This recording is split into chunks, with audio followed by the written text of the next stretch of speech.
আমরা আজকে ক্লাস 10-এর একটা গুরুত্বপূর্ণ বিষয় নিয়ে আলোচনা করব। সেটা হচ্ছে graphical method of solution of a pair of linear equation. আচ্ছা, আমরা পেয়ার অফ লিনিয়ার ইকুয়েশানকে বিভিন্নভাবে সলভ করতে পারি অ্যালজেব্রিক্যালি, কিন্তু এই লিনিয়ার ইকুয়েশানগুলো আমরা অ্যালজেব্রিক্যালি সলভ না করে গ্রাফিক্যালিও কিন্তু সলভ করতে পারি। আচ্ছা, দেখি আমরা দুটো ইকুয়েশান নিই, a1x plus b1y plus c1 = 0। এই একটা লিনিয়ার ইকুয়েশান। আর একটা linear equation a2x plus b2y plus c2 = 0। এই আমরা দুটো লিনিয়ার ইকুয়েশান নিলাম। আচ্ছা, একটু বলে নিই এই প্রসঙ্গে, আমরা যখন গ্রাফ ড্র করি তখন গ্রাফ ড্র করার সময় তিনটে কন্ডিশন হতে পারে। নাম্বার 1 কন্ডিশন কি? হয় গ্রাফ দুটো কোইনসাইড করবে, হয় গ্রাফ দুটো একটা পয়েন্টে মিট করবে, অথবা গ্রাফ দুটো কী করবে, প্যারালালি হয়ে বেরিয়ে যাবে। Number 1 condition intersection condition. Intersection condition মানে কি? ধরলাম আমরা একটা এরকম গ্রাফ ড্র করছি, তাহলে এই একটা গ্রাফ হলো, দুটো গ্রাফ কী হলো, একটা পয়েন্টে কাট করলো। এটাই হচ্ছে আমাদের ইন্টারসেকশন কন্ডিশন, অর্থাৎ দুটো গ্রাফ একটা পয়েন্টে কাট করলো। তাহলে এই যে দুটো লিনিয়ার ইকুয়েশান কি কন্ডিশন হলে এই গ্রাফটা ড্র করলে আমাদের এই রকম দুটো গ্রাফ কাট করে দেবে, অর্থাৎ ইন্টারসেক্ট করবে। সেই কন্ডিশনটা কি? ভেরি ভেরি ইম্পর্ট্যান্ট এই পোর্শনটা। a1/a2 not = b1/b2। এই কন্ডিশন যদি হয়, অর্থাৎ নাম্বার 1 ইকুয়েশানে এক্সের কোএফিসিয়েন্ট a1, নাম্বার 2 ইকুয়েশানের এক্সের কোএফিসিয়েন্ট a2, আর নাম্বার 1 ইকুয়েশানের ওয়াইয়ের কোএফিসিয়েন্ট b1, আর নাম্বার 2 ইকুয়েশানের ওয়াইয়ের কোএফিসিয়েন্ট b2। এটা রেশিও যদি ইকুয়াল না হয় তাহলে হবে আমাদের ইন্টারসেকশন কন্ডিশন। আচ্ছা, নাম্বার 2 কন্ডিশন সেটা হচ্ছে ধরা গেল আমরা একটা গ্রাফ ড্র করলাম এরকম, কিন্তু গ্রাফ দুটো কি হলো, পুরো এই একটা লাইন আর একটা গ্রাফ যখন ড্র করছি তখন এই লাইনের উপরেই ওভারল্যাপ করে গেল। তার মানে এই কন্ডিশনটাকে বলা হয় কোইন্সিডেন্ট কন্ডিশন। এটা হচ্ছে কোইন্সিডেন্ট কন্ডিশন। কোইন্সিডেন্ট মানে একটা গ্রাফ আর একটা গ্রাফের উপরে পুরোপুরি ওভারল্যাপ করে গেল।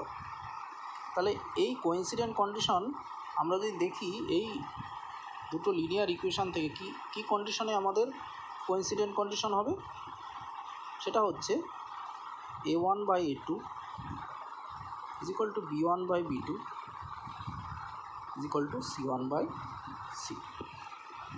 অর্থাৎ এই দুটো ইকুয়েশানের এক্সের কোএফিসিয়েন্ট a1/a2 এর রেশিও, ওয়াইয়ের কোএফিসিয়েন্ট b1/b2 এর রেশিও, আবার কনস্ট্যান্ট টার্ম c1/c2 এর রেশিও যদি ইকুয়াল হয় তাহলে আমরা বলতে পারি এই ইকুয়েশান দুটো, এই পেয়ার অফ লিনিয়ার ইকুয়েশান দুটো কী হবে, একটা অন্যটার উপরে ওভারল্যাপ করে যাবে। Very very important. আমি বারবার করে বলছি, এই পোর্শনটা, এই তিনটে কন্ডিশন মনে যদি না রাখা যায় তাহলে কিন্তু অঙ্ক করা যাবে না। আগে থিওরিটা কিন্তু ভালো করে জানতে হবে। নেক্সট কন্ডিশন হচ্ছে আমার প্যারালাল কন্ডিশন। Parallel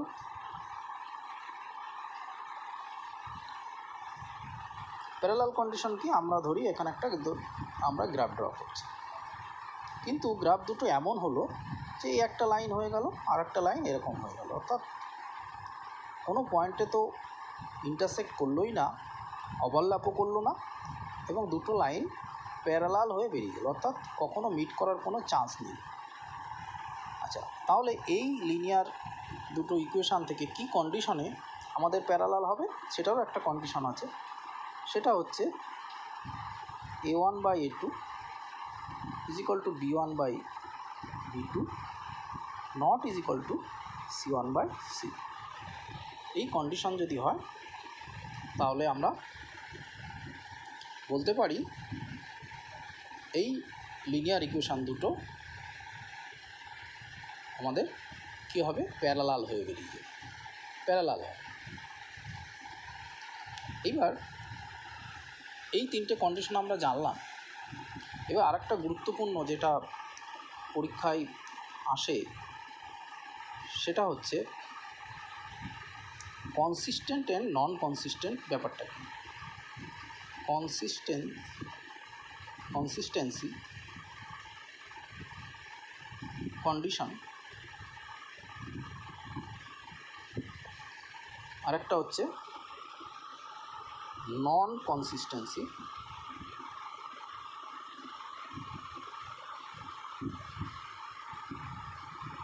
condition.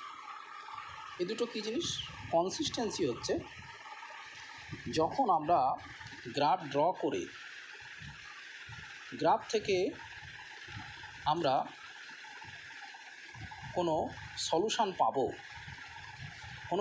পাবো, সেই কন্ডিশনটাকে বলা হয় কনসিস্টেন্সি কন্ডিশন।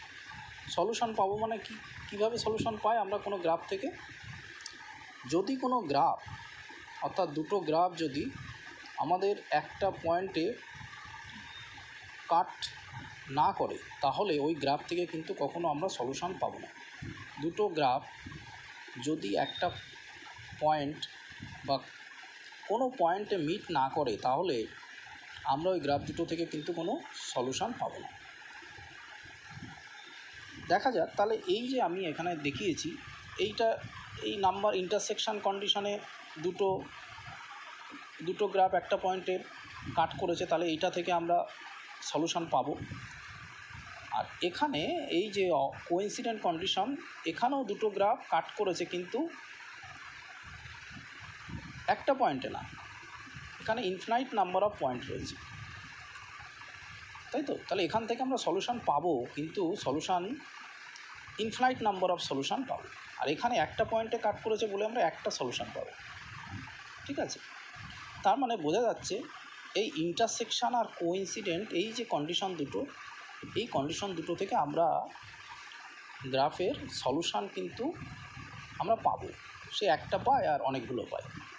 তাহলে এই ইন্টারসেকশান অ্যান্ড কোইন্সিডেন্ট এই দুটো কন্ডিশনকে আমরা বলতে পারি কনসিস্টেন্সি কন্ডিশন।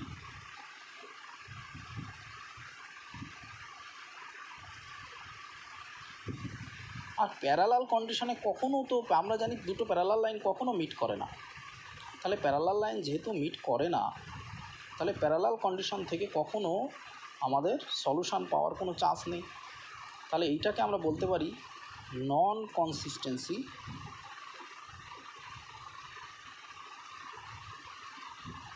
কন্ডিশন। তাহলে আমরা এখানে পরিষ্কার বুঝতে পারলাম যে ইন্টারসেকশন কন্ডিশন কি, কোইন্সিডেন্স কন্ডিশন কি, প্যারালাল কন্ডিশন কি, কনসিস্টেন্সি জিনিসটা কি, এবং নন কনসিস্টেন্সি জিনিসটা কি। ভালো করে এই থিওরিটা জানতে হবে, তাহলে অঙ্ক করতে কোনো সমস্যা হওয়ার কথা না। এই জন্য আমার এই ভিডিওটি করা খুব গুরুত্বপূর্ণ। তোমরা এই কন্ডিশনগুলো ভালো করে মনে রাখবে। ধন্যবাদ।